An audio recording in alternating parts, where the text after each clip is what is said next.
सभी को नमस्कार। जैसा कि आप जानते हैं, नेशनल अचीवमेंट सर्वे राष्ट्रीय उपलब्धि सर्वेक्षण 2021 के संदर्भ में विभिन्न प्रकार की सूचनाएं आपको भेजी जा रही हैं। उसी संदर्भ में यह वीडियो बनाई जा रही है ताकि आप अपने विषयों से संबंधित विशेषतः हिंदी, सामाजिक विज्ञान और विज्ञान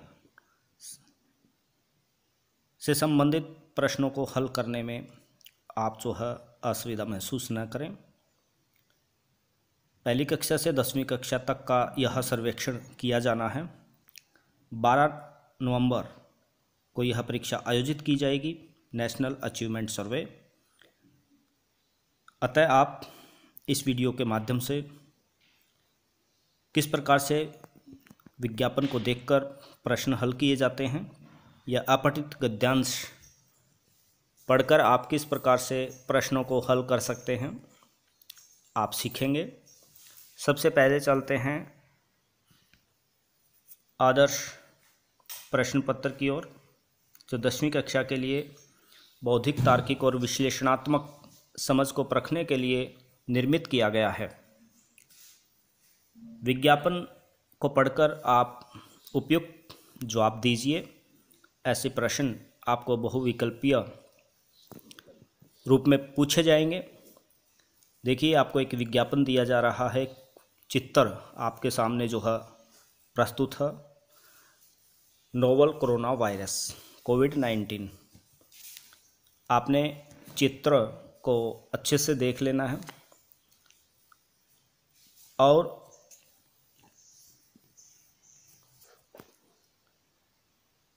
सभी महत्वपूर्ण बिंदुओं को पढ़कर अच्छे से समझ लेना है। देखिए, सबसे पहले आप देख सकते हैं, सबसे ऊपर स्वास्थ्य एवं परिवार कल्याण मंत्रालय भारत सरकार की ओर से यह जारी किए गए निर्देश हैं। विज्ञापन है, नोवल कोरोना वायरस कोविड-19 महामारी के दौरान इसको प्रकाशित करवाया गया था। होम क्वारंटाइन कब आवश्यक है, आपको निर्देश दिए गए हैं। अगर आप सामान्य हैं, लेकिन क्या आप इनमें से किसी के संपर्क में रहे हैं, यहाँ से आप पढ़ेंगे। आपने पिछले 14 दिनों में कोविड-19 से प्रभावित देशों की यात्रा की हो, कोविड-19 प्रभावित रोगियों के शरीर के तरल पदार्थ, लार या गंदी वस्तुओं के संपर्क में रहे हों, कोविड-19 से प्रभावित व्यक्ति जिसकी रिपोर्ट पॉजिटिव आई हो के साथ एक ही घर में रहे हों। तो इस प्रकार यदि आप इसमें शामिल हैं तो आपको 14 दिन के लिए होम क्वारंटाइन का पालन करना होगा। उसके बाद इन्होंने दिया है, एक हवादार सिंगल कमरे में रहें, अकेले रहें, स्वच्छता का पालन करें, बार बार हाथ धोएं, साथ रहने वाले सदस्यों से कम 1 मीटर की दूरी बनाए रखें, बुजुर्गों, गर्भवती महिलाओं और बच्चों से दूर रहें, फेस मास्क पहनें। अगर आप में इसके लक्षण हैं या आप किसी कोविड-19 के संदिग्ध व्यक्ति के संपर्क में हैं या उनकी देखभाल कर रहे हैं, घरेलू सामान साझा न करें, घर में मेहमान नवाजी बिल्कुल न करें, यानी आवागमन ज़्यादा न करें। इसके साथ उन्होंने दे रखा है, होम क्वारंटाइन के दौरान क्या करें क्या ना करें जानने के लिए वेबसाइट भी इन्होंने दी हुई है और साथ में टोल फ्री हेल्पलाइन नंबर भी यहाँ पर दिया गया है। अधिक जानकारी के लिए राज्य हेल्पलाइन नंबर स्वास्थ्य और परिवार कल्याण मंत्रालय से 24 घंटे आप जो है ईमेल के माध्यम से भी संपर्क कर सकते हैं। तो ये आपने एक विज्ञापन का चित्र देखा, समझा। इसको देखते हुए इससे संबंधित महत्वपूर्ण प्रश्न आपसे पूछे जा सकते हैं, उनका जवाब आपने देना है। तो देखिए, प्रदत्त विज्ञापन किस मंत्रालय द्वारा जारी किया गया है। जैसा कि हमने ऊपर पढ़ा था, स्वास्थ्य एवं परिवार कल्याण मंत्रालय भारत सरकार, सबसे ऊपर कोने में आप देख सकते हैं। प्रदत्त यानी प्रस्तुत किया गया विज्ञापन में किस बीमारी संबंधी रोकथाम और बचाव संबंधी अधिसूचना जारी की गई है? आप जानते हैं, कोविड-19। कोविड-19 का वैज्ञानिक नाम क्या है? सबसे ऊपर आपने पढ़ा था नोवल कोरोना वायरस। यह आपका जो है उत्तर होगा। आपने अगर ध्यानपूर्वक चित्र को समझा है, विज्ञापन को पढ़ा है, तो आप अवश्य ही इन प्रश्नों के हल आसानी से दे सकते हैं। 14 दिन का होम क्वारंटाइन आवश्यक है यदि किसी व्यक्ति ने 14 दिन में कोविड-19 प्रभावित देशों की यात्रा की हो। आपने पढ़ा था, बिल्कुल सही है। कोविड-19 प्रभावित रोगियों के संपर्क या उसी घर में रहे हों, ये भी आपने पढ़ा था। कोविड-19 प्रभावित रोगियों के शरीर में तरल पदार्थ, लार या गंदी वस्तुओं के संपर्क में रहे हों। तो उपरोक्त सभी आंसर इसके सही माने जाएंगे। घ इसका उत्तर होगा। कोविड-19 संक्रमण का लक्षण नहीं है दांत दर्द, सांस लेने में तकलीफ, खांसी या सभी। देखिए, आपने लक्षण जो है कोविड-19 के पढ़े होंगे, सुने होंगे, तरह तरह के विज्ञापन, टेलीविज़न आदि के माध्यम से सूचनाएं जारी की जा चुकी हैं। तो दांत दर्द इसमें शामिल नहीं होगा, ना ही इसका जिक्र किया गया है। कोविड-19 संक्रमण के लक्षण दिखाई देते ही तुरंत सूचित करना अपेक्षित है। किसको आपने सूचना देनी है? दिए गए हेल्पलाइन नंबर पर, क्योंकि दिया गया हेल्पलाइन नंबर जो है टोल फ्री आपके लिए प्रस्तुत किया गया है। ईमेल भी आप कर सकते हैं। ये आपका आंसर होगा। ऐसे ही एक विज्ञापन दूरवर्ती शिक्षा कार्यक्रम के संदर्भ में इन्होंने दिया है, उसको भी आपने ध्यानपूर्वक एक एक बिंदु पर नज़र डाल लेनी है। लॉकडाउन के दौरान टेलीविज़न से किस प्रकार से पढ़ाया जाना है, एजुसेट दूरवर्ती शिक्षा कार्यक्रम के द्वारा यह प्रसारित किया गया है।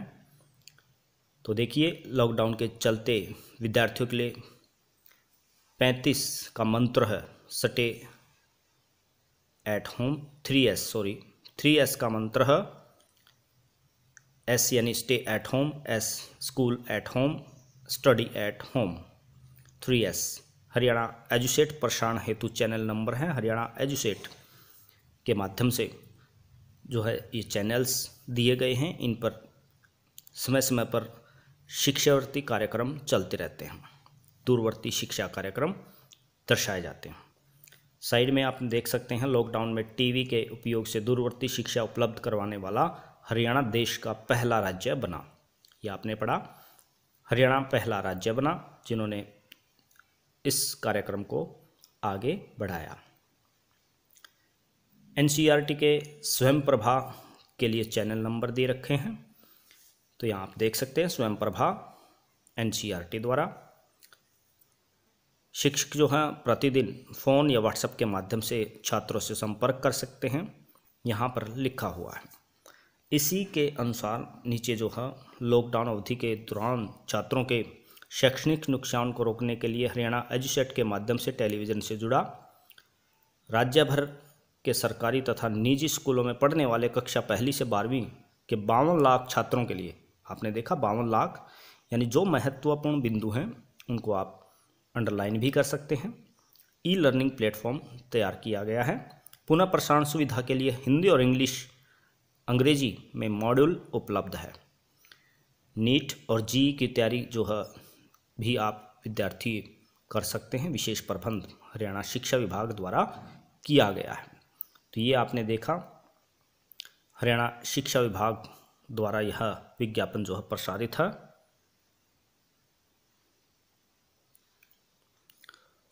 तो पहला जो प्रश्न है इसी से संबंधित है, प्रदत्त विज्ञापन किस विभाग द्वारा जारी किया गया? तो शिक्षा विभाग हरियाणा इसका उत्तर होगा। आप देख सकते हैं उत्तर आपके सामने है। बहुविकल्पीय प्रश्नोत्तरी ऐसे में पूछी जाती है। प्रदत्त विज्ञापन में किस विषय संबंधी अधिसूचना जारी की गई है? तो आपने पढ़ा दूरवर्ती शिक्षा प्रसारण संबंधी इसमें सूचनाएं दी गई हैं। लॉकडाउन के दौरान टीवी के उपयोग से दूरवर्ती शिक्षा उपलब्ध करवाने वाला प्रथम राज्य कौन सा है? आपने पढ़ा था हरियाणा राज्य प्रथम राज्य बना जो दूरवर्ती शिक्षा उपलब्ध कराने में आगे आया। एजुसेट किस शैक्षणिक चैनल द्वारा प्रसारण किया जा रहा है? एजुसेट द्वारा किस शैक्षणिक चैनल द्वारा जो है एजुसेट को प्रसारित किया जा रहा है? तो आपने पढ़ा था स्वयं प्रभा, एनसीईआरटी द्वारा। हरियाणा में कक्षा 1 से 12वीं तक के छात्रों की अनुमानित संख्या कितनी है? आपने पढ़ा था, ऊपर आपने विज्ञापन में देखा 52 लाख लोग बच्चे जो हैं इससे जुड़े हुए हैं। प्रसारित कार्यक्रम का मॉड्यूल किस भाषा में उपलब्ध है? अंग्रेजी और हिंदी दोनों भाषाओं में आपने देखा था, वहाँ लिखा हुआ था, तो ऐसे में आपने यह उत्तर देना है।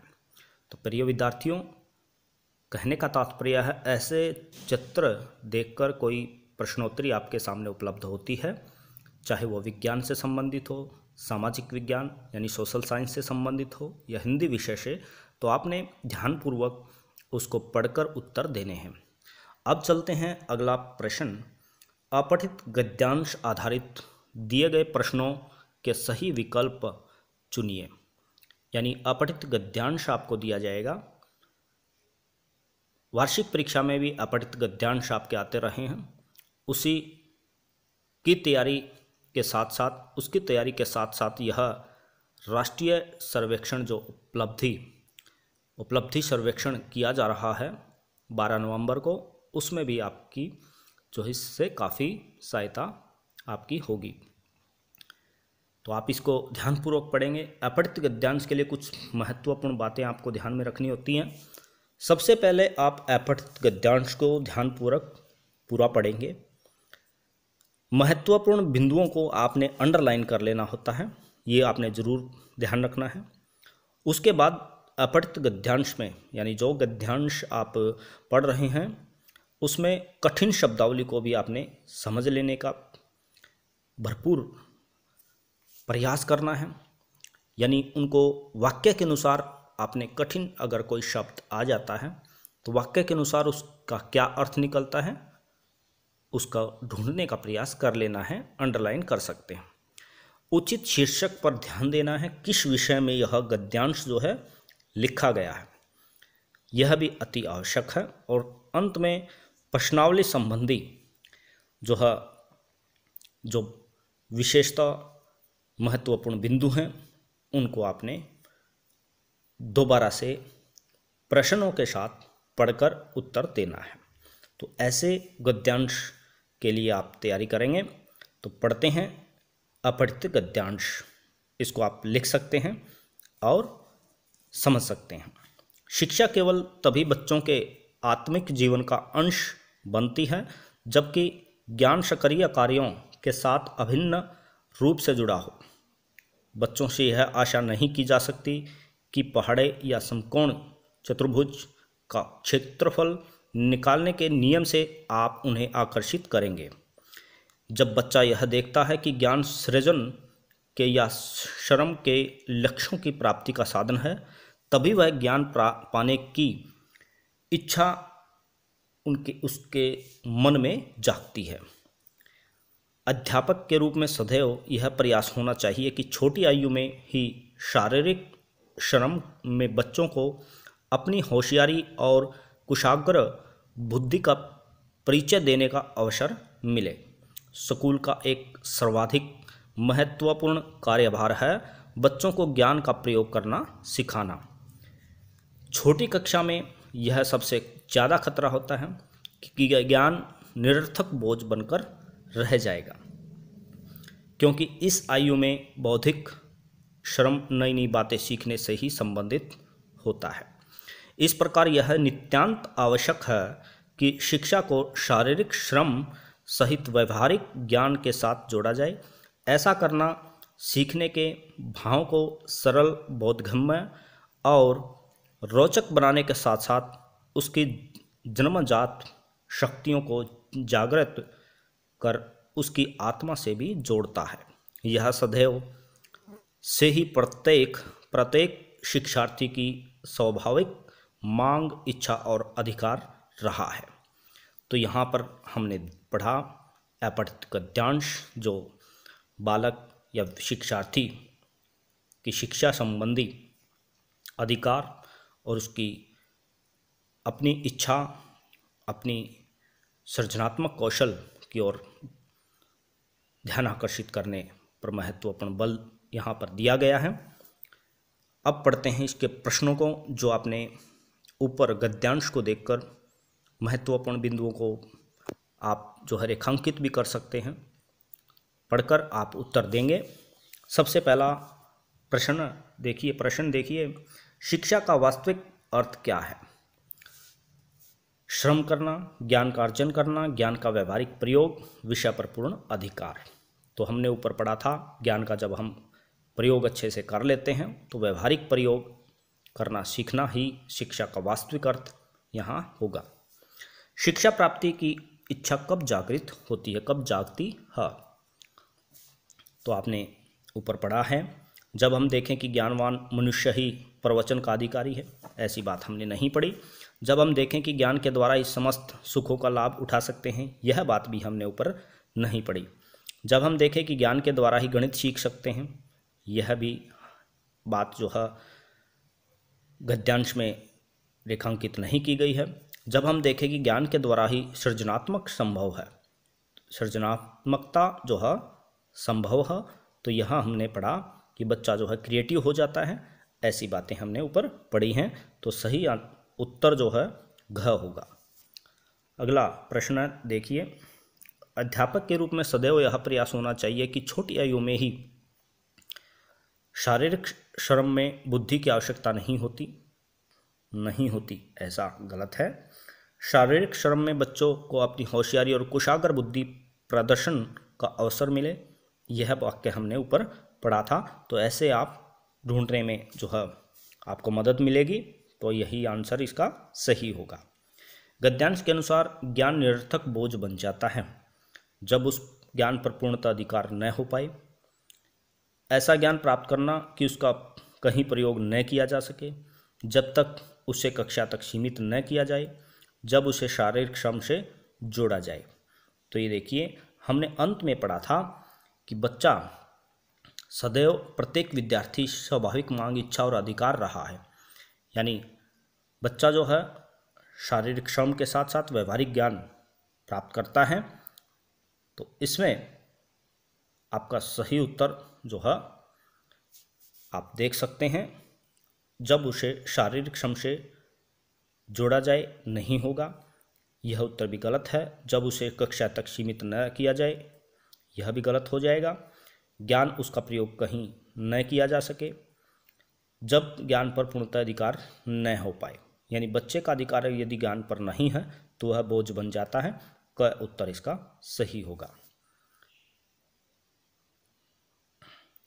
शिक्षा जन्मजात शक्तियां जागृत करती है जब, तो उत्तर देखिए, जब ज्ञान का पूर्णतः अधिकार हो जाए, जब श्रम पूर्वक सिखाया जाए, उसे कक्षा तक सीमित किया जाए, उसे व्यवहारिकता सहित शारीरिक श्रम से जोड़ा जाए। यह पंक्ति हमने पढ़ी, उसे व्यवहारिकता सहित शारीरिक श्रम से जोड़ा जाए, सही उत्तर होगा।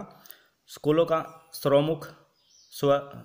सर्वप्रमुख कार्यभार क्या है, पूछा गया है। ज्ञान का व्यवहारिक प्रयोग करना सिखाना, सब कुछ श्रमपूर्वक सिखाया जाए, ज्ञान को नवीनतम संसाधनों से कक्षा तक सीमित किया जाए, ज्ञान पर पूर्णतः अधिकार पाना सिखाया जाए। तो इसका व्यवहारिक प्रयोग करना सिखाया जाए। ज्ञान का व्यवहारिक प्रयोग करना सीखना अति आवश्यक है, यह हमने ऊपर पंक्ति पढ़ी है। तो इस प्रकार आप जो हैं किसी भी अपठित गद्यांश को हल कर सकते हैं। आगे जो अपठित गद्यांश है वो आप स्वयं हल करेंगे, पढ़ेंगे। अध्यापक द्वारा आपको जो है आदर्श परीक्षा का नमूना जो है, एक प्रकार से परीक्षा नमूना जो है भेज दिया गया होगा। उसमें आप ऐसे अपठित गद्यांश को देखकर स्वयं उत्तर निकालने का प्रयास करें। आशा है आपको इस वीडियो के माध्यम से NAS नेशनल अचीवमेंट सर्वे राष्ट्रीय उपलब्धि सर्वेक्षण की परीक्षा देने में मदद मिलेगी। धन्यवाद सभी बच्चों को जो तीसरी से 10वीं तक के परीक्षार्थी होंगे, उनमें अपठित गद्यांश पूछा जा सकता है। सभी को आप शेयर कर सकते हैं। नमस्कार, आपका दिन शुभ हो।